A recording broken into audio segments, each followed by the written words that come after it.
This chilling security footage captures an elevator crash, and the story behind what happened will absolutely disturb you. The 45-year-old woman in that video clip, Adriana Maria de Jesus, died after that incident. And sadly, her own husband, who was the concierge of the building that she was in at the time, watched that entire incident unfold on the security cameras. He watched his wife get into the elevator, he watched the elevator go up without any incident, and then sadly he watched as the elevator cab free fell with his wife inside. Adriana was at the building that day to visit a family that she worked for. This is the building right here. It's the Santo Andre building in Sao Paulo, Brazil.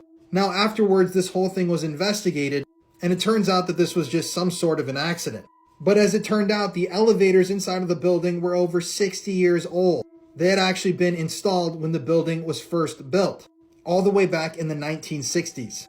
This is just a horrifying, tragic accident, and something that came out of absolutely nowhere, that there's no way somebody like Adriana could have ever predicted would happen to her. And it's such a tragic twist that her own husband was forced to watch this happen. I mean, my sympathies to him. That is just such a horrible, horrible story. The body of Jay Slater has been found according to Spanish police. It's just been announced that a body has been found in the search for the missing teenager Jay Slater, who vanished in Tenerife while on holiday around a month ago. Now, the disappearance of Jay Slater has been the subject of much controversy online. Jay had apparently been involved in a vicious attack on another male some time ago. Lots of people online have been coming up with conspiracy theories about the teenager's disappearance. The 19-year-old from Lancashire was last seen alive on the 17th of June. Now, if you don't know of the case of Jay Slater, my friend True Crime Caitlin did a really good summary of the case so far. Please go over to her page and check that out if you haven't already seen it or if you're not familiar with the case. Jay was working as an apprentice bricklayer and had been on a lad's holiday when he went missing. The Spanish police are reportedly awaiting full formal identification. However, they state that they do believe that the body they found is that of Jay. They obviously cannot say for certain yet what the actual cause of death is. However, at this point, they are stating that they think it's likely he was killed accidentally from something like a fall. You heard about the dead internet theories? I don't know nothing about it. Basically, the internet theory is that the internet died back in 2016, 2017. Since then, everything that we see online is basically AI-generated content and bots. It was created to basically gaslight the entire world. I believe this shit only because of Destiny. He's basically like a YouTuber / debater, streamer. He comes across this guy who claims to be some type of politician. The guy's name is Dr. Aegon Chaloki. Apparently has really strong credentials. He's got a very unique name, but I can't actually find good information about who it is. And this guy has a YouTube channel where he has speeches. They're like 3-hour-long videos. Just straight talking without having a water break, taking any type of break. I am an intelligence educator. I prepare intelligence personnel for clandestine service. The focus of my career has been centered on the intelligence component of national security. Wait, why does he have 2 clip-on mics? One for backup, maybe? My name is Aegon Chalakian. I am a part... This is 10 months ago. Wait, so is he real? And then in this chat, this random user sends a link saying, I don't think this guy is fake. I found this document about him and it seems legit. It's like a bot. Recognized. Or somebody sent out a bot to basically Convince him to not believe that. Exactly. So we have a federal court case, and it's the guy, it's all the wrong font for court documents. Yeah, I noticed that the state was misspelled up here. The real photo. Wait, are these hands real? The women's faces are at the exact same angle. People are saying it's like the exact same face. Is it though? It's the exact same thing.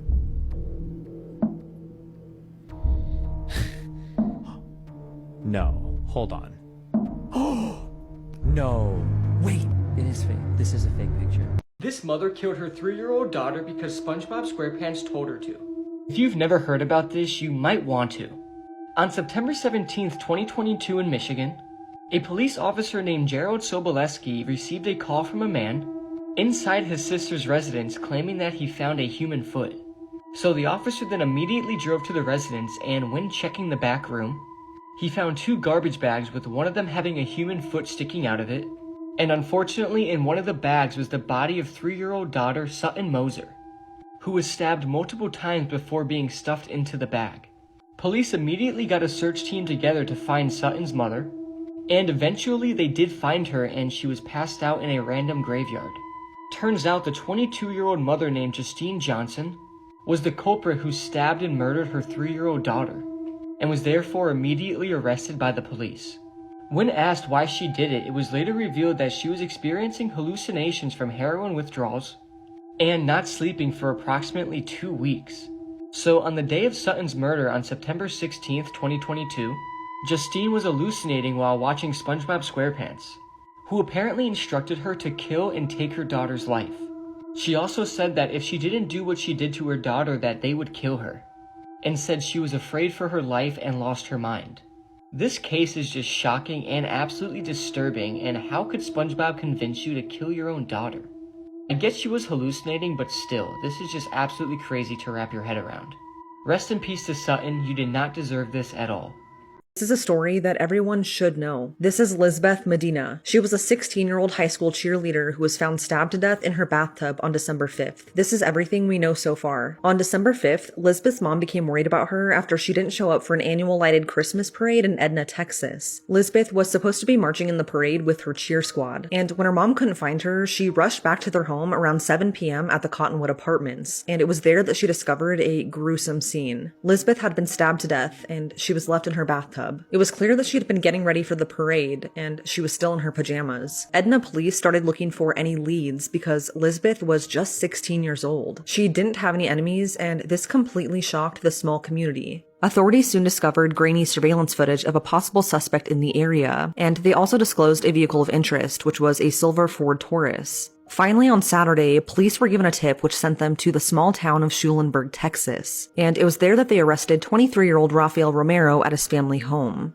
Authorities have confirmed that Rafael does own a silver Ford Taurus, which they've seized evidence from linking him to Lisbeth. According to Edna police, Rafael has been living in Texas illegally on an expired visa, while his family has been living in Schulenburg for about 5 years. At this point, police have not discovered a motive for the killing, and they're trying to figure out if the two even knew each other. But they are saying that it is an isolated incident. Lisbeth's family has stated that they don't recognize Rafael or his family at all, but they do wonder if this was possibly related to a recent break-in attempt.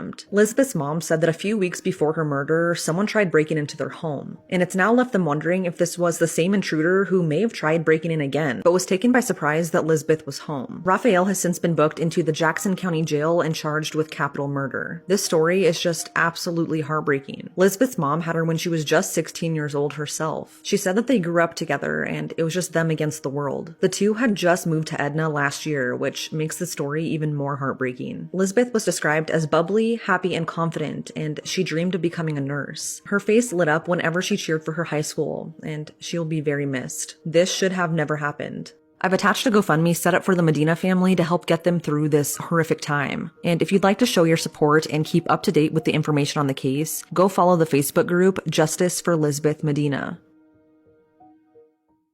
We're talking about La Mano Peluda. This specific case is called La Quinceañera Fantasma. For those who don't know what La Mano Peluda is, a famous ass radio show back in the 90s. It was really popular. They basically focused on the horror People will also call in to share their paranormal stories and stuff. The whole thing starts off with a caller. His name is Nestor, and he's a DJ from Georgia. Someone had called him for an inquiry. Basically, it was a father saying that he wants a quince for his daughter, and then he starts asking the dad if there's any specific songs that your daughter would like, the vals or the surprise dance, and the dad says no. He didn't really think anything of it because he already got the deposit page. When the quinceañera comes, as the party's going on, he starts to realize that no one's really vibing with the music. He just thinks that, oh, maybe the music that he's playing is not that good. He sees the quinceañera on the dance floor just dancing by herself, and he finds it kind of weird, the fact that there's no people gathering around her. What he decides to do, he just puts on a cumbia playlist for like about an hour and a half, tells like a worker to just watch for the DJ booth. Yo bailé con la quinceañera fue como un minuto, medio minuto creo, porque yo me di la vuelta, ya no la vi. Entonces yo pensé que a lo mejor no le gusté como bailé yo, ¿verdad? He didn't think anything of it. He goes back to the DJ booth. The guy that he was working with tells him, what were you doing on the dance floor? Dancing by yourself. He was like, what do you mean? I was dancing with the quinceañera. I'm not gonna lie, I'm getting scared, bro. I just got like a weird ass feeling right now. There's a point where he talks to the mom, saying how like, I love your daughter's dress. Is there any music that I could play for her so she could come back on the dance floor? And that's when the mom starts tearing up. Their daughter died a year ago. They were planning to do this quinceañera for her, and they A Japanese babysitting agency banned all male babysitters after a string of pedophile cases. So apparently in Japan there exists an organization called Kids Line. They provide babysitters and nannies for families in need. Now, according to what I could find online, Kids Line is actually a huge business with thousands of employees. And people in Japan use Kids Line every single day. But the concept of hiring a random person to come watch over your children is scary, especially when you read about some of the stories that happened dealing with this organization. So in April 2019, a 29-year-old man was hired to watch over a young boy.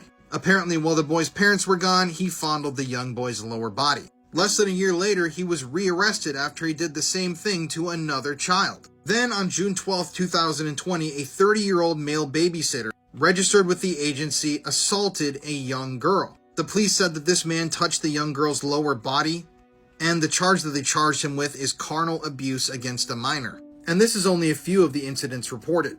After this, though, the agency said it's suspending all male babysitters from their service, which at the time was about 4,500 registered employees. And those babysitters who lost their work were mad, and so were parents, because you see, all of these cases had been kind of swept under the rug. No parents in Japan that used Kids Line frequently were being made aware of these pedophile events that were happening. And they continued to allow random strangers directly into their homes with direct access to their children. According to officials in Japan, 5% of the male population have pedophile desires. And that's incredibly disturbing and a staggeringly high number.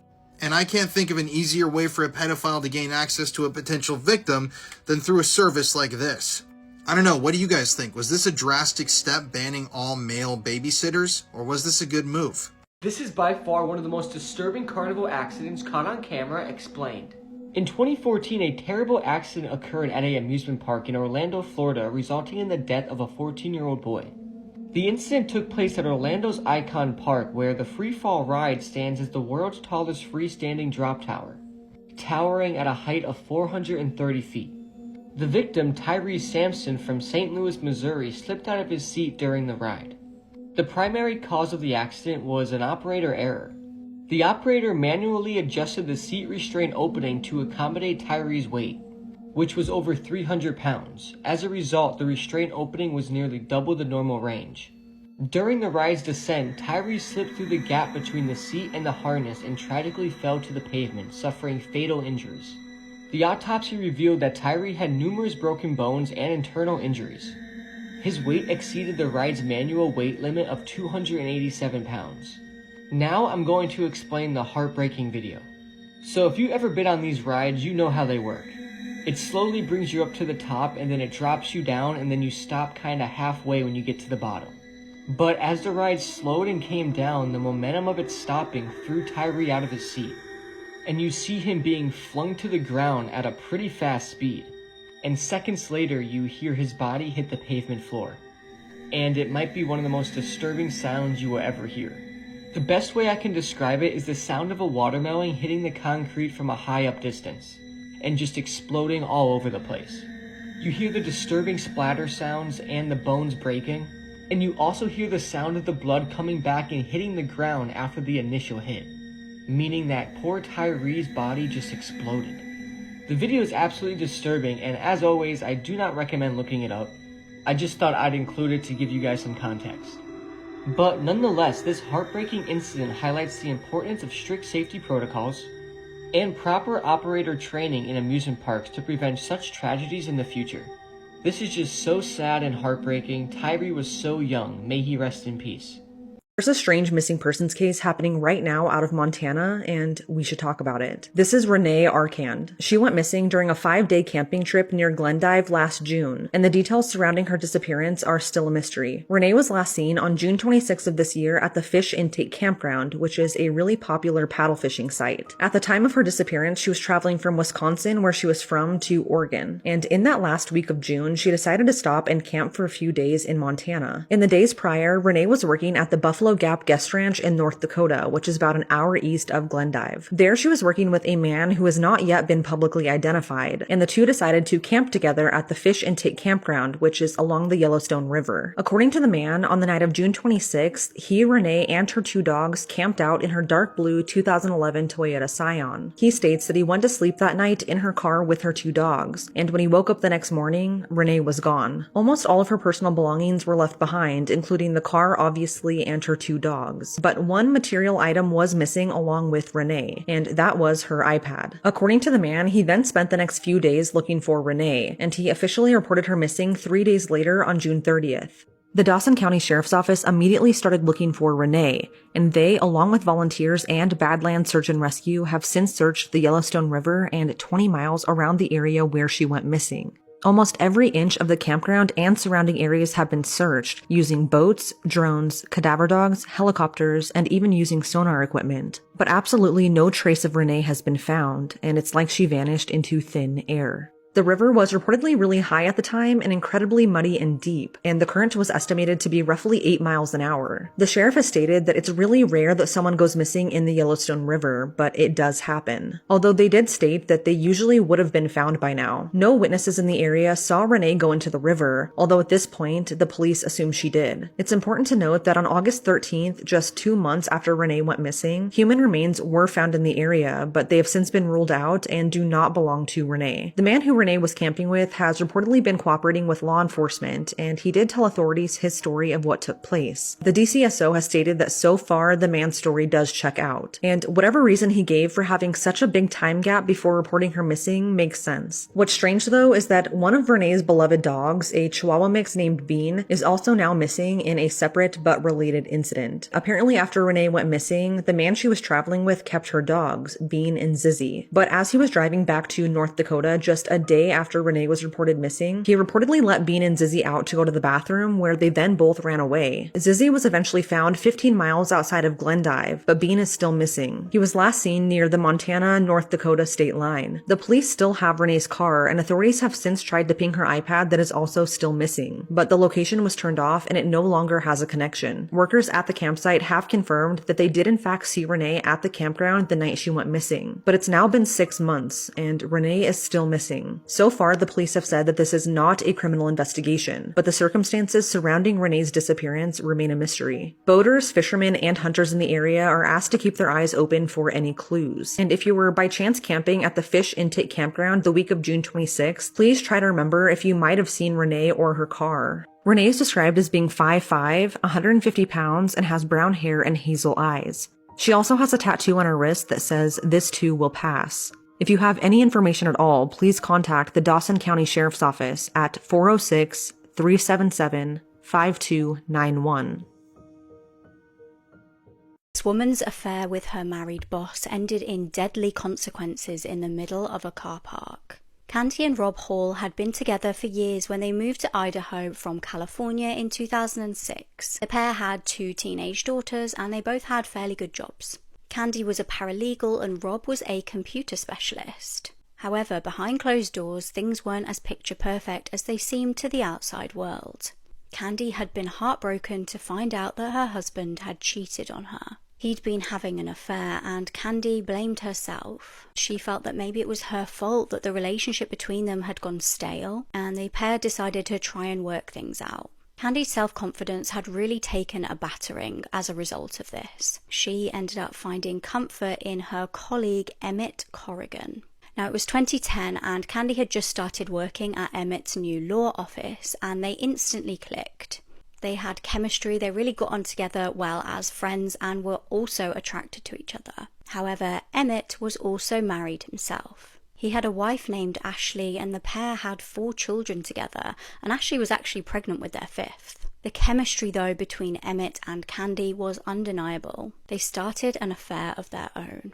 Within a matter of weeks of working together, Candy and Emmett were being intimate behind their partners' backs. Candy stated that Emmett had been giving her the attention that her husband just wasn't, and it was a real ego boost for her. Meanwhile, poor Ashley was left confused as to why Emmett suddenly had gone cold with her. She'd never felt threatened by him working with Candy, as Candy was nearly 10 years older than her. By February 2011, Emmett was spending less and less time at home. Now, heartbreakingly, Ashley really couldn't put her finger on what had gone wrong in her marriage, and even went to marriage counselling on her own to try and patch things up. On the evening of the 11th of March, things would unravel in the most devastating way. Emmett and Ashley ended up in a huge argument over the state of their relationship. Things got extremely heated, and Emmett was still refusing to tell her the truth. Emmett said he was leaving to get some space and was going to Walgreens. Meanwhile, Candy also announced to her husband that she was going to Walgreens. The pair met up and Emmett drove them off in his car to a remote place to get intimate. However, Candy had not been as sly as she thought she had been, and her teenage daughter actually called her asking what she was doing. It turns out her daughter had spotted her in the car park. Her daughter told Rob that she'd seen her mum in this car park, and Rob ended up deciding to drive down there himself. CCTV captured Rob walking around trying to locate the vehicle that his wife was in, and then turning around and going back to his vehicle. Rob rang his wife and confronted her and realized she was with another man. Away from view of the CCTV, a fight broke out. Then gunfire was heard, and suddenly Emmett was lying bleeding on the ground. Candy rushed over and started kissing him as he lay passing away. She then placed a call to 911 while screaming at her husband. Now, poor Ashley found out about her husband's death and affair at the exact same time. She actually got remarried in the end and became a successful author and public speaker, which I'm really happy about. As for Rob, he would later claim that his gun just happened to fall out of his pocket during the fight and went off and shot Emmett. He was convicted of second-degree murder and given 30 years behind bars. Candy actually also ended up being put in prison for 18 months for stealing $30,000 from a previous employer. Kind of creepy in itself because it's about AI, a specific AI tool that was created by OpenAI. And OpenAI is the same company that made ChatGPT. And they also made DALL-E 3. DALL-E 3 is that program where you type in something and like it makes a picture. I know what you're talking about. And now they made an AI video tool called Sora. And this shit is fucking crazy, bro. Just the amount of progression that we've had within a year, bro. This AI video was of Will Smith eating spaghetti a year ago. I remember that. Yeah, that's The Rock eating rocks. I saw that shit too. But you see how like weird and like distorted and shit. Yeah, bruh. If you wasn't looking for imperfection to see if it was an AI video, you wouldn't be able to tell. It looks like a movie. All this shit is AI. That's AI right there. It's AI, bruh. If you didn't tell me, I wouldn't have been like, oh, that's AI, the fuck? We thought robots and AI was going to take the boring jobs, the jobs that we don't want to do. But it's scary to think about AI is taking videographer jobs, photography and shit, and basically taking all the fun out of creative jobs. So everything looks lifeless and soulless. We're going into the future, and it's scary as fuck, because, I mean, we're, like, in the middle of it, bro, in, like, maybe, like, 10, 20 years. I say 10 years, bro. We're going to see a big-ass difference, bro. This could be the most hated woman in America. This is 66-year-old Marcella Chidester. And in April of 2024, Marcella took off driving in her vehicle, even though she was far beyond blackout drunk. Now, Marcella was a somewhat distinguished woman in her community in Michigan. She had one point been a Commodore at a place called the Swan Boat Club, a bougie area for people to park their boats, have parties, and to enjoy some time in the sun in the Michigan summer heat. However, on that terrible day in April, Marcella took off driving in her vehicle. Like I said, hammered, drunk. She left the tavern that she was at, and she was speeding through the parking lot of the boat club when she crashed through a wall. Here's a photo of the damage that she caused with her vehicle. And sadly, on the other side of that wall, a children's birthday party was being held. And unfortunately, after striking that wall and crashing into the building at a high speed, 2 children would be killed. Those kids were 8-year-old Lena Phillips and her 4-year-old brother, Zane Phillips. Both of these 2 innocent angels were pronounced dead at the scene. In addition, a 14-year-old male and 18-year-old female were both seriously injured, all because of Marcella's selfish actions. Marcella's eventual arraignment was absolutely heartbreaking and filled with so many tears from everybody that was there. Truly, the videos and photos of this event are some of the most heartbreaking I think I've ever seen. And as someone that has struggled with alcoholism in my past and kind of beaten it to a degree, stories like this really hit home for me. There's nothing more selfish in this life than getting behind the wheel of a vehicle when you're blackout drunk. It is crazy to me. And it's because of this one woman's selfish actions that there are 2 less children in the world today. And I really hope that she is persecuted to the fullest extent of the law. If you want to hear more true crime stories, listen to the podcast Murder in America that I co-host with my wife Courtney. It's available now on all streaming platforms. These are the worst of the worst videos on the internet explained, and today we're starting with Funky Town. Before I begin, never look this video up. This is a massive trigger warning. The video begins in some sort of room and music is playing. The first song that plays is Sweet Child O' Mine by Guns N' Roses. And the camera pans to the victim on the floor with plastic wire. And the torture had already began before the video started, because the victim looks like he's already been through complete brutality. His hands have already been cut off and his face has been completely flayed, which means skinned.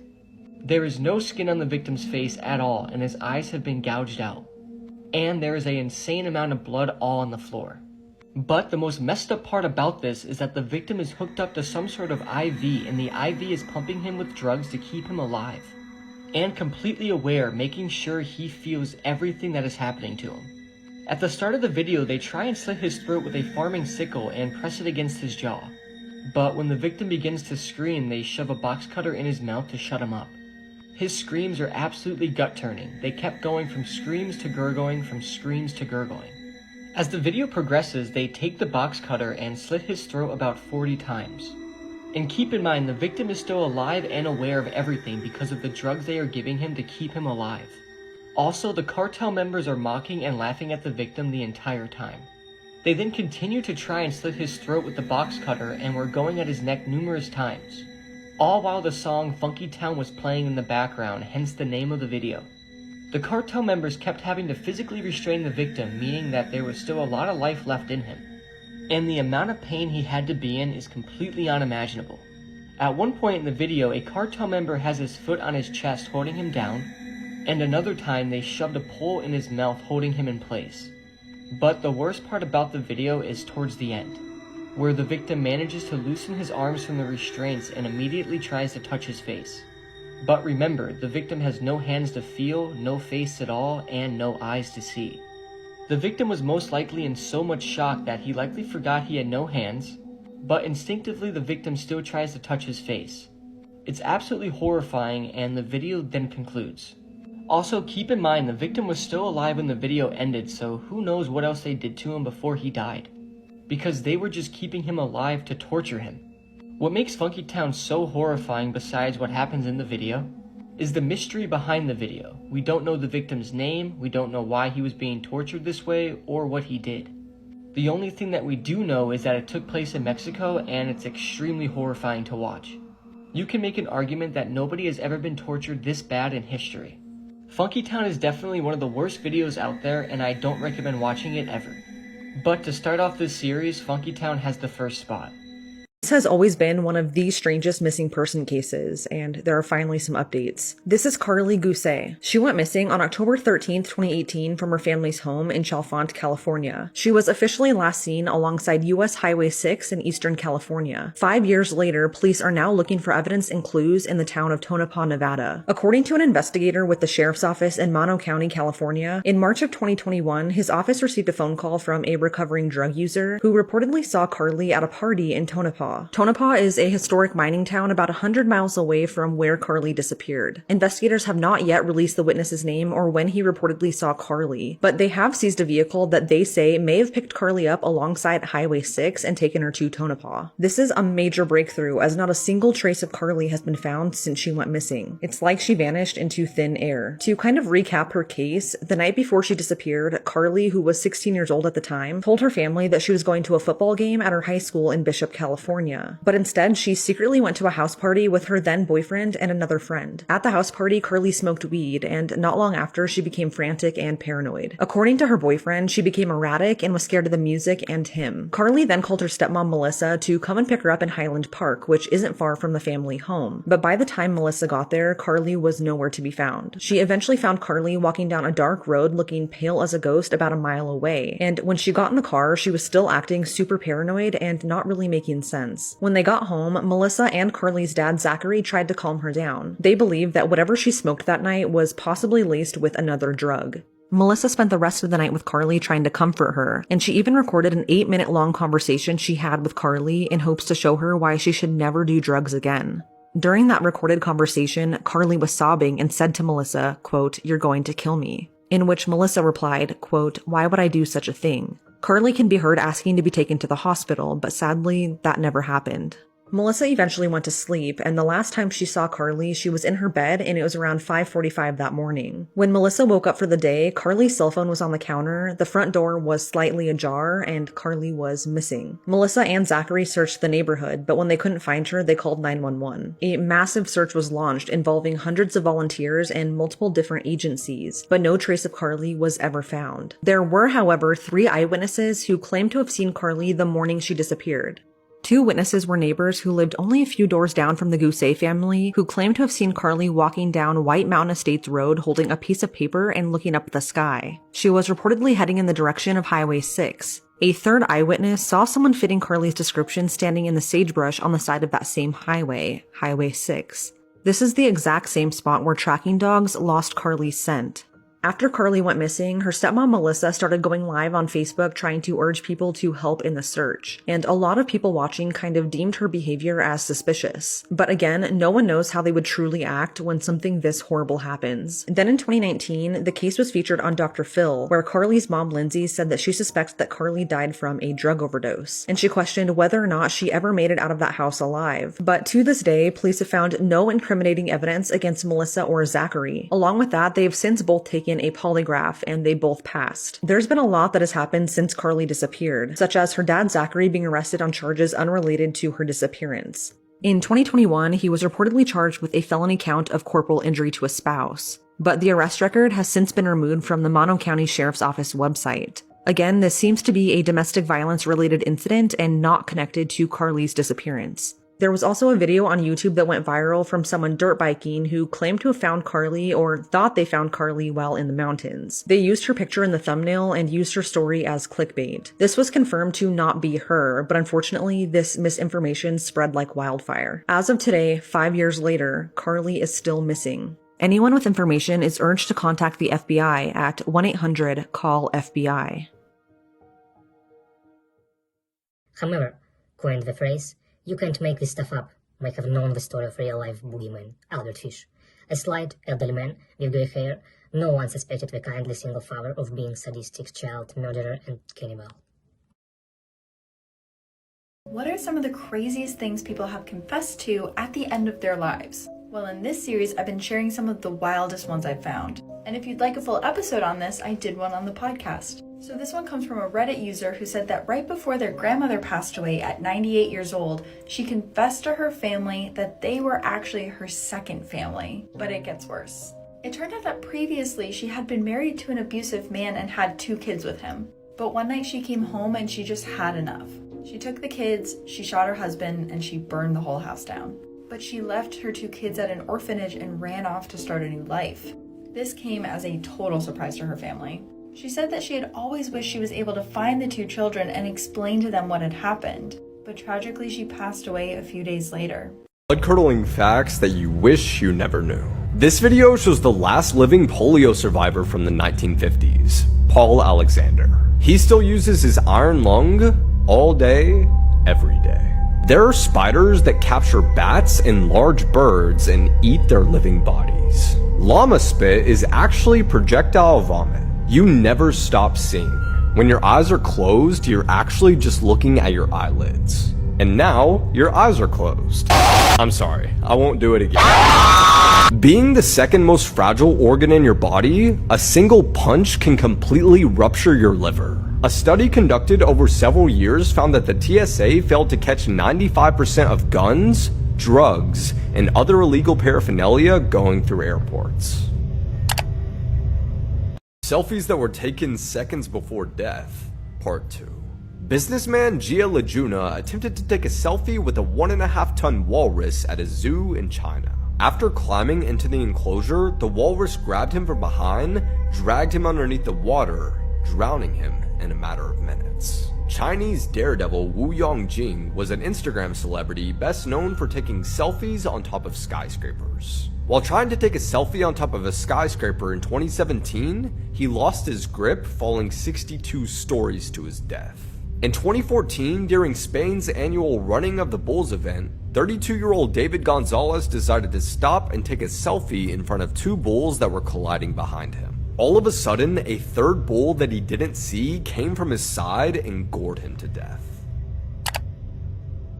Okay, let's talk about the details because I know you're all dying to know. In 2014, 22-year-old Marissa Mowry AR'd an 11-year-old boy and got pregnant with his child. Prosecutors said that Marissa took advantage of the boy 15 times over several months before getting pregnant. When the child was born, the mother of the victim believed that the baby belonged to Marissa's boyfriend, but that wasn't the case. Around 3 years later, the boy, who is now around 15 years old, tells his mother what really happened. They were obviously in disbelief, so they did a DNA test and it did turn out that he was the father of this child. 5 years later, Marissa is now 28 years old. She was arrested and was facing life in prison, but she took a plea deal and is now only serving 20 years. And what's gross is that Marissa tried to claim that the boy forced himself on her. But after a phone call that she had with the boy that police were recording revealed that she was lying. So another body has been found in Lady Bird Lake. This is now the fourth man aged 30 to 40 pulled from the lake this year. And many people are claiming they can see patterns in the men being found in the lake, causing people to wonder if it's a serial killer.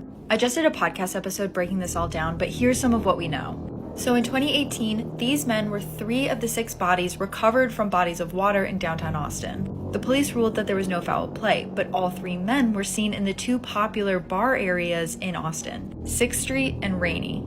And in an article from 2019, ER doctors were saying that they were seeing a lot of people coming in after being drugged in these 2 neighborhoods. And as of now, we know that 3 of the 4 men who died in Lady Bird Lake this year were seen in those 2 neighborhoods the night before. The other one is still inconclusive. If you have any information, you can contact the Austin Police Department, and if you know anyone in Austin or anyone traveling to Austin, you can let them know what's going on so that everyone can look out for each other.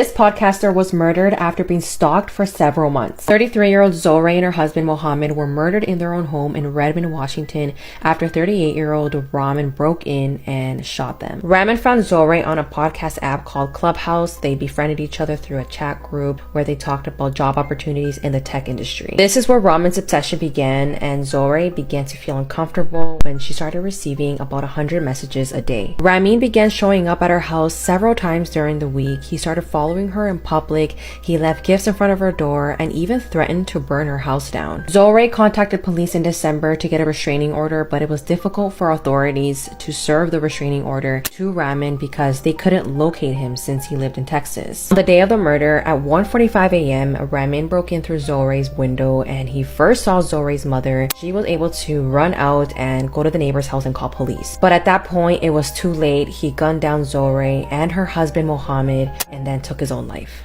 This is why you shouldn't go out exploring at night. Popular urban exploration YouTuber Urbex Hill was out exploring one night for a video near a dark, abandoned tunnel. Everything was going alright until he encountered this.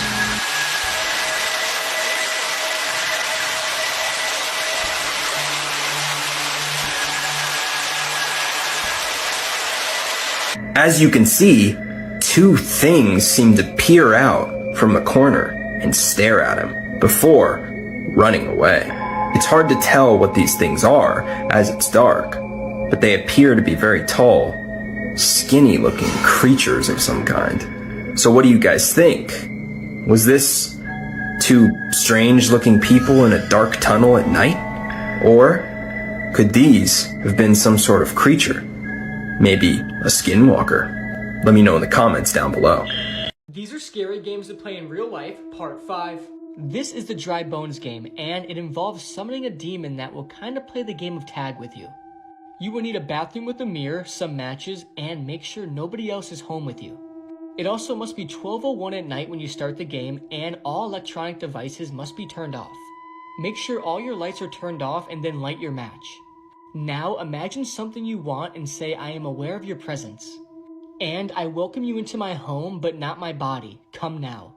If your match lasts more than 15 seconds, he is pleased with you, and you may continue. Now go to the largest room in your house, and this next part can take 5 minutes or 5 hours, so you have to be patient. When he is ready, you will hear a very low unearthly moan, and a lot of pressure around your body, and at this point, you must go hide. You must also hide quickly and quietly because he is looking for you. You must remain hidden until 3 a.m., and if he finds you before then, he will take you and do whatever he wants to you, but if he doesn't find you by then, you will get whatever your mind imagines, and whatever you wanted will be waiting for you the very next morning.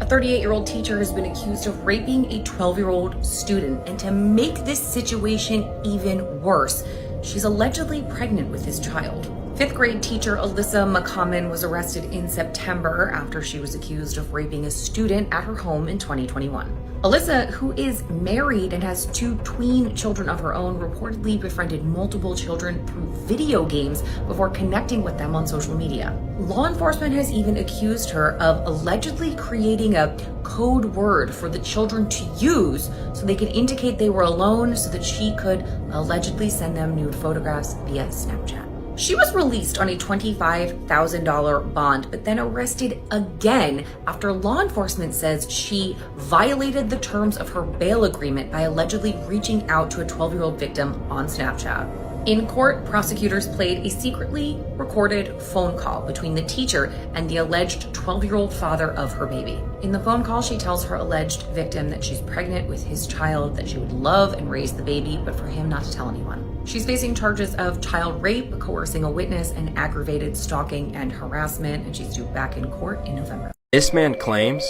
that his grandma texted him from the afterlife.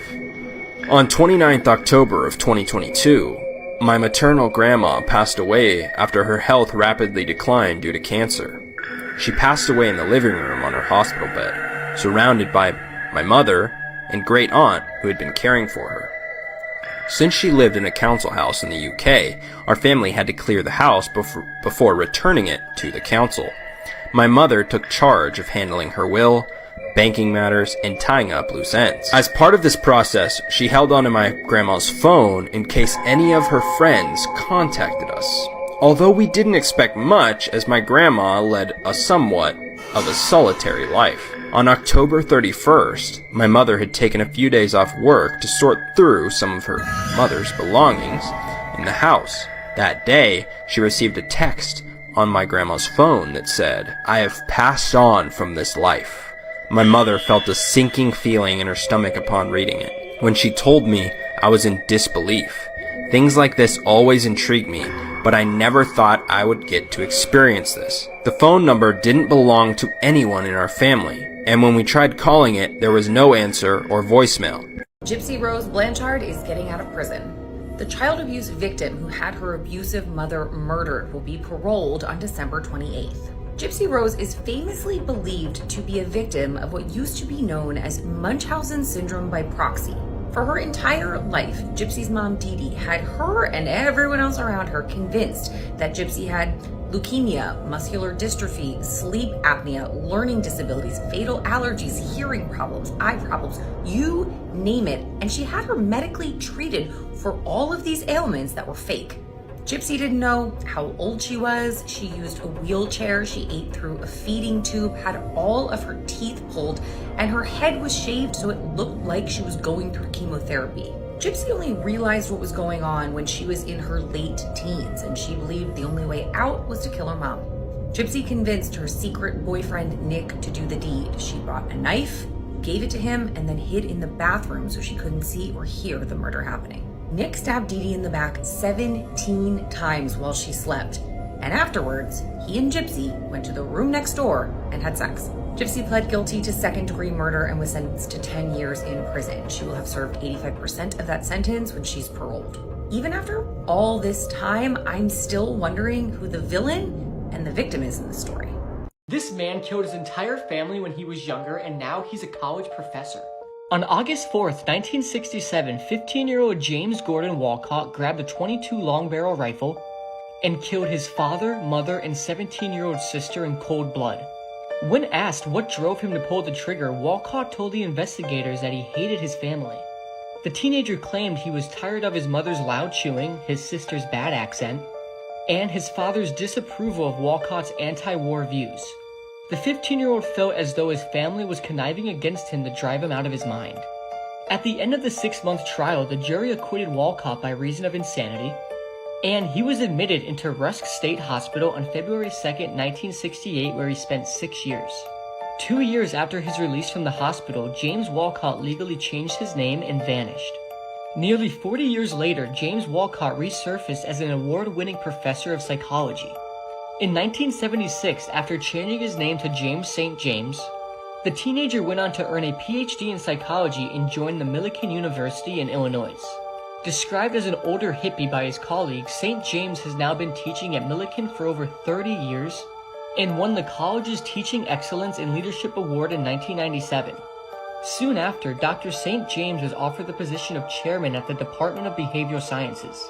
After learning about the professor's dark past, the local officials, including the mayor of Decatur, were calling for his removal, but still the university stood by St. James's side and refused to let him go. To this day, Dr. James St. James remains the chair of Millikan's Behavioral Science Department, and his experimental psychology classes continue to receive positive reactions on social media. This teenager became concerned for her ex and tried to help him. Little did she know she was about to be brutally killed. Lauren Astley was 18 years old from Wayland, Massachusetts. She began dating Nathaniel Fujita when the pair were in high school together. Nathaniel was a popular football player. The pair were described as being quite on and off. On the 1st of April 2011, she decided to end the relationship with Nathaniel. However, it did not go down very well at all, and his friends reported that he became depressed and withdrawn. He stopped doing things he used to enjoy doing, and he just didn't seem to care about life anymore. In summer 2011, the pair attended the same graduation party. It was reported that at the party, Nathaniel got quite jealous of when Lauren was talking to other boys. Nathaniel got quite drunk, and Lauren's mum was actually at the party, and Lauren ran up to her crying. She said that Nathaniel wouldn't leave her alone and was harassing her. Now, Nathaniel got so angry at this party that he punched the tent that everybody was in and caused it to collapse. He was then asked to leave the party. It was reported that Nathaniel started drinking quite heavily and becoming even more depressed. His mum actually got so worried about him that she reached out to Lauren. She asked Lauren if she could help and maybe speak to him, and Lauren agreed because she was concerned. Lauren agreed to chat to him and meet him at his house on the 3rd of July 2011. Tragically, she had no idea she would not leave the house alive. She texted him stating "here" and entered the house at approximately 7:05 p.m. Nathaniel lured her into the garage, slit her throat and strangled her with a bungee cord. He then drove her car to Town Beach and disposed of the keys down a drain. After running home, he put her body in his car and dumped her in a secluded area nearby. Obviously, Lauren's family got really concerned when she didn't get home. Nathaniel, as obviously the last person she was meeting up with, was reported as a suspect. Police found bloodstains in his garage and a big bag full of clothes soaked in blood. Lauren's body was found not long after. Nathaniel's defense in court stated that he was suffering a massive depressive episode and therefore should not be held criminally responsible. However, luckily he was found guilty and sentenced to life in prison. Murdered by an online predator, 14-year-old Carly Ryan thought that she was talking to a teenage boy online. In reality, she was being catfished by a 50-year-old serial paedophile intent on murder. Carly was a 14-year-old fun-loving Australian teenager when she started chatting to who she thought was an 18-year-old boy called Brandon Kane. They had a similar taste in music and immediately hit it off. She'd spoken to him on the phone and online, and this went on for 18 months. Only Brandon Kane didn't actually exist. All that time, Carly had actually been chatting to 50-year-old Gary Newman. In January 2007, Gary travelled from Melbourne posing as Brandon's father Shane to attend Carly's 15th birthday party. He said that Brandon couldn't make it but had sent her a gift. This gift turned out to be lingerie and a nurse's outfit. During the party, Gary's behaviour towards Carly became really inappropriate and he was asked to leave by Carly's mother. The month after, Gary travelled back to Adelaide, this time with his actual son, posing as Brandon.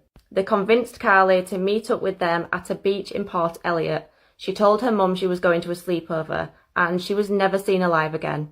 On arriving at the beach, Carly was attacked by Gary while his son watched. She was beaten mainly to the head and face, suffering 19 separate injuries. She was then suffocated with beach sand being stuffed in her nose and mouth, and she was then thrown in the sea and left to drown. Carly's body was found the next morning, floating face down in shallow water.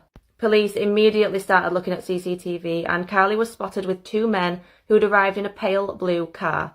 That car was tracked back to Gary Newman. Gary and his son were quickly detained, and the police searched his house. They found a notebook with Gary's handwriting detailing over 200 online personas. They also found evidence of other attempts at grooming children, and Gary was actually chatting at that moment to another teenage girl, arranging to meet up with her. In January 2010, Gary Newman was found guilty of Carly's murder and sentenced to life with a minimum of 29 years. Gary's son, who had witnessed the murder but not taken part, was cleared of all charges. This is the mysterious case of the teenager who was found dead in a walk-in freezer. Kanika Jenkins was 19 years old and from Chicago. On September the 8th, 2017, she headed out with some friends. She told her mum that her friends were going with her to go bowling and then to watch a film. However, Kanika actually went to a party at Crown Plaza Hotel in Rosemont. CCTV captured the group of friends entering at around 1 a.m. During the party, the teenagers were posting on Snapchat and Facebook. At 1:30 a.m, Kanika texted her sister and would never speak to her again. It was at around 3 a.m. that the girls decided to leave the party. They got down to the lobby of the hotel, but Kanika actually realised she'd left something behind. Now, it's disputed where the girls actually left Kanika, but they went back up to the hotel room to get the item, and Kanika was left wandering the halls on her own. They were gone for between 10 and 20 minutes, and Kanika vanished. The friends searched the hotel but couldn't find her anywhere. At around 4:30 a.m, the friends called Kanika's mum. They had wondered if she'd gone back to her mum's house, but she hadn't. They admitted to Kanika's mum that they'd all been drinking. When Kanika's mum actually asked for help from the hotel, they refused and they wouldn't look at the CCTV footage. Shortly after 7 a.m, with no sign of Kanika, her mum Teresa reported her missing. The investigation began at around 1:15 p.m. on September 9th. Staff at the hotel said the CCTV footage showed them nothing. Police search of the hotel was also unsuccessful. However, at around 10 p.m, the police reviewed the CCTV and disturbingly they saw Kanika on film stumbling around the hallway. It then showed her walking through the kitchen towards the double freezer. Although it was not captured on CCTV, it's thought that she opened the door, walked in and got trapped. She was tragically found deceased inside of the freezer on September 10th. Strangely, she was found with one shoe off. Police stated they did not suspect foul play and her death was ruled an accident. However, Kanika's family was suspicious. Some speculated online that maybe friends or people at the party had something to do with her death. However, CCTV didn't capture any evidence of this. Others believed that the hotel had something to do with it and covered it up. In 2018, Kanika's family filed a $50 million lawsuit against the hotel. This was for not properly securing off the kitchen area from guests. They have apparently reached an agreement in this case, but details haven't been disclosed. This woman was forced to lure her best friend to her sister's flat, knowing that she'd been murdered the second she arrived. Elisa Frank had also just watched as her sister had been murdered by her ex-boyfriend. Elisa had met Ahmad Otak at a children's home in Wakefield, West Yorkshire. He said that his parents had been murdered and he'd been forced to flee Afghanistan and move to the UK as a teenager. Elisa and her younger sister Kim had been taken into care after their father left and their mother became unable to cope. But Kim was soon sent to live with a family in Wales and Elisa began suffering with depression after being separated from her sister. Ahmad was quick to comfort Elisa and they soon began a relationship. After leaving the care system, they moved in together, but it wasn't long before he became extremely controlling of Elisa. He told her she wasn't allowed to speak to other men, he told her what to wear, and she was forced to walk behind him in public. He also cut her off from her friends, saying that they were bad influences. Two of these bad influences happened to be her best friend Samantha and her sister Kim, who'd recently moved back to Wakefield. When Ahmad became violent with Elisa, she did try to end the relationship, but he threatened to throw acid in her face and petrol bomb her mum's house. In February 2012, Ahmad's violence stepped up and he held a knife to Elisa's throat while he raped her. He said if she screamed, he'd sew her mouth shut. She did manage to flee after this attack and she went to her sister's flat. He began to bombard her with texts and phone calls, and she said that the relationship was over. Elisa's best friend Samantha actually did report Ahmad to the police and also to the UK Border Agency, but no action was taken as Elisa didn't want to make a statement. Around a month later, Ahmad agreed to bring some of Elisa's things to Kim's flat, and they agreed to let him in, but when he did come in, he launched a frenzied attack on Kim. He stabbed her over and over in front of her terrified sister. He then began laughing, licked the blood from the knife, and spat on Kim's dead body. He then forced Elisa to ring her best friend Samantha and tell her to come to the flat. She said that she hoped she'd have been able to tell by her shaky voice that something was wrong and she might get help, but she arrived at the flat alone. Ahmad answered the door and immediately began stabbing Samantha, a total of 34 times. Elisa was tied up by this point and could do absolutely nothing while she listened to her best friend's screams. He then dragged Samantha's body into the living room and dropped her at Elisa's feet, right next to Kim's body. He then forced Elisa into Samantha's car and drove to Dover in a bid to flee to France. Elisa managed to escape thanks to a passerby that saw the knife. He grabbed the knife from Ahmad and told Elisa to run. Ahmad was arrested and he actually tried to pin the murders on Elisa. She too was arrested and it took 3 days of questioning before she was finally released. Ahmad Otak was charged with 2 counts of murder and he was sentenced to life in prison with a minimum of 34 years. Elisa still struggles with nightmares about the murders and she spent months in hospital after the attack. She was diagnosed with post-traumatic stress disorder and borderline personality disorder. Elisa went on to write a book dedicated to her sister and she vows to keep going, as difficult as life is without her best friend and sister in it.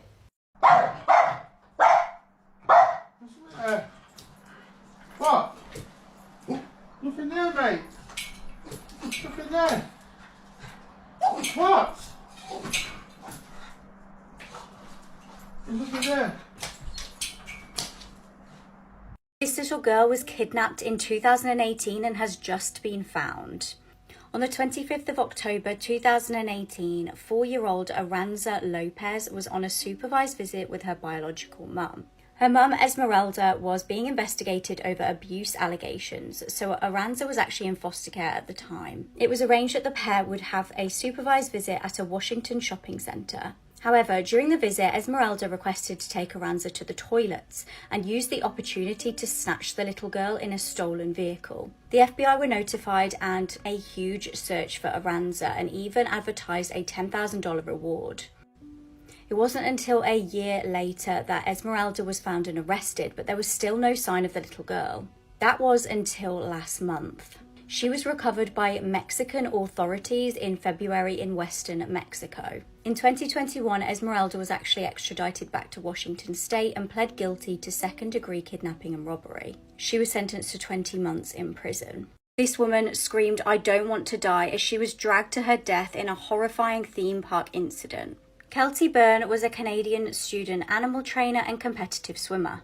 She was working at Sealand of the Pacific to earn extra money, and this involved being trained to work with orcas, otherwise known as killer whales. In controversial theme parks such as Sealand of the Pacific and SeaWorld, huge animals are either bred in captivity or traumatically captured and ripped apart from their families and natural habitats for humans' entertainment. On February the 20th, 1991, Kelty was working a shift and 3 whales were in one of the pools, including the infamous Tilikum. In a horrific turn of events, Kelty accidentally slipped and fell into the whale pool and attempted to grab onto the edge and save herself. However, before she could do so, she was grabbed by one of the whales that dragged her into the pool.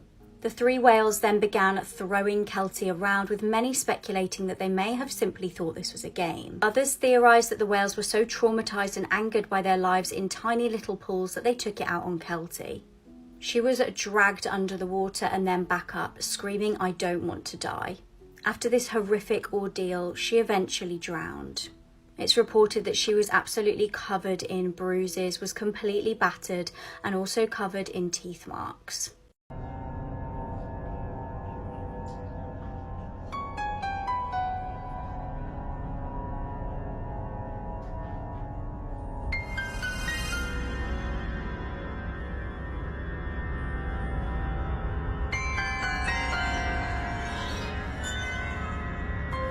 If I didn't know this was a true crime case, I would think it was a disturbing horror film. On the morning of the 7th of October 2022, a barefoot woman was running around Excelsior Springs, Missouri, bashing on people's doors. Witnesses describe her looking like she came straight from a horror film and she was calling for help. She'd been beaten, held captive, and SA'd for weeks. The woman was a shocking sight. She was covered in injuries and was wearing a bin bag. Disturbingly, she was gasping for breath as she had a very tight metal collar locked round her neck. It was a nurse who opened the door to her and let her come in. The nurse started to call police, and at this point the woman panicked. She warned her that the captor would kill her and claimed that he had killed her 2 friends. When police got there, the woman explained that a man called Timothy had captured her the month prior. He'd been holding her hostage this whole time. She said he'd been keeping her locked in the basement and had been SAing her. Disturbingly, she told police that he actually had a young son who lived at the house with him. When Timothy had taken his young son to school the one day, she used it as her opportunity to escape. Police made their way to the home of 39-year-old Timothy Haslett Jr. and found the property did in fact have a basement like the woman described. Timothy was arrested and is facing 9 charges, including first-degree kidnapping. He's being held on a $3 million bond and faces 5 life sentences. Before his arrest, police were actually called to his address 3 times. Twice they were asked to do welfare checks, and this was from an employer and also family members. Police have searched his home with cadaver dogs and they haven't yet released what they know. This is one of the most disgusting and evil cases I've heard of recently. On the 7th of December 2017, teacher Telma Boinville was desperately trying to make some extra money. She was doing a cleaning job to earn extra money for her family, and the job suited her as her 8-year-old could come along and play while she worked. This was really handy as it meant she didn't have to fork out for childcare. She set out cleaning some holiday homes on the day in question and her daughter waited in the car. The spot was a lovely scenic place called Kelky Beach. However, instead of walking in on a normal holiday rental to clean, she walked into a nightmare. Stephen Brown and his girlfriend Haley Dangerand were in the middle of robbing the place. They were scouring through drawers and wardrobes, hunting for valuables to steal. With Telma walking in, their plan had been foiled. They decided they needed to dispose of their only witness. The evil pair tied up the mother, whose daughter waited unsuspectingly in the car outside. They used a machete, a knife, and a hammer to murder the innocent woman. But the horror was far from over. They exited the holiday home and came across Telma's young daughter waiting in the car. They callously told the young girl, "We killed your mum," and then bound her up and gagged her. Sickeningly, they then took the 8-year-old into the home where they'd killed her mum and left her there tied up. The 2 Australian tourists who were renting the holiday home then came back and found the crime scene. The 2 killers were tracked down hours later in Telma's car, which they'd stolen and driven off in. Haley was actually wearing her victim's earrings at the time. They actually begged for the officers to just shoot them and end their lives, but they wouldn't get away that easily. Telma's husband Kevin wasn't actually allowed to see his wife's body due to the extent of her injuries. The autopsy revealed that she'd fought for her life, with many defensive wounds indicating a struggle. Since the murder, Stephen and Haley have both tried to blame each other. Stephen was found guilty of second-degree murder and apparently showed no emotion as the verdict was read out. Haley is currently awaiting trial.